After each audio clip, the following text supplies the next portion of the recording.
Hey, this is Chris with Rekkid Talk, and we're going to do 5 records in 5 minutes. I was alive when these records were released because these records were released in the year 1970. I'm going to do a little bit more LPs this time than I did with 1960 or 1965. So let's start off with Dave Mason, Alone Together. So Dave Mason left Traffic and possibly introduced the world. So there's like a trifold, and there's look at how fancy this is.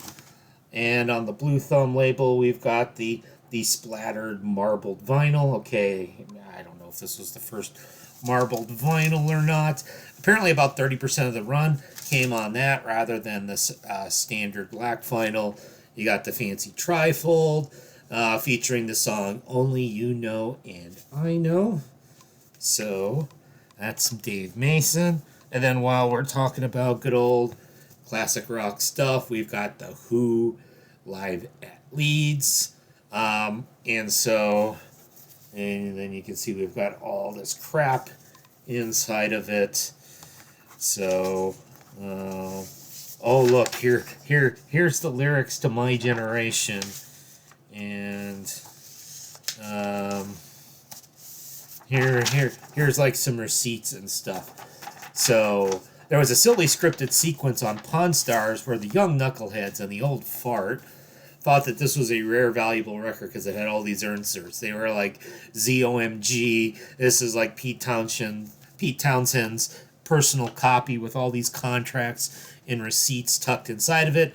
Of course, Gen X to the rescue. Rick Harrison realized this was BS, and it's just a bog standard version of that record, but I'm sure he would still be happy to overcharge for it. And of course, what else do we have from 1970? We have Deep Purple in rock. So this is the classic Mark II lineup. So we now have Ian Gillan on vocals and Roger Glover on bass, along with John Lord on keyboards and Richie Blackmore on guitar and Ian Pace on drums. I really like this Mark I, Mark II, Mark III stuff. I think I should use it to describe other bands, like The Fall, for example. So, like, if you did that with The Fall, Marky Smith, he can't band members so quickly. We play up to The Fall Mark LXXIV quickly, which was a short-lived lineup from 1993, where the bass player was fired 30 minutes into the gig and replaced with some random member. Back to Deep Purple, of course. This has got Child of Mine and Speed King and stuff like that on it, and it's a gatefold. And I bought this used a few years ago, and it had 50-year-old marijuana residue in the gatefold. Now we're not totally out of the singles era, so I'm going to use this as an excuse to show off another one of my valuable 45s plucked out of a $1 bin at an antique store.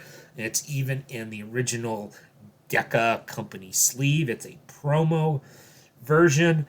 The A side, I Want You to Be My Baby. It's by the Jive 5 featuring Eugene Pitt. And notice Jive 5. 5 spelled the normal way, or 5 spelled with a Y. And the current Discogs median for this as a promo version is like $75. I think it's that alternative spelling of 5 that makes it Northern Soul.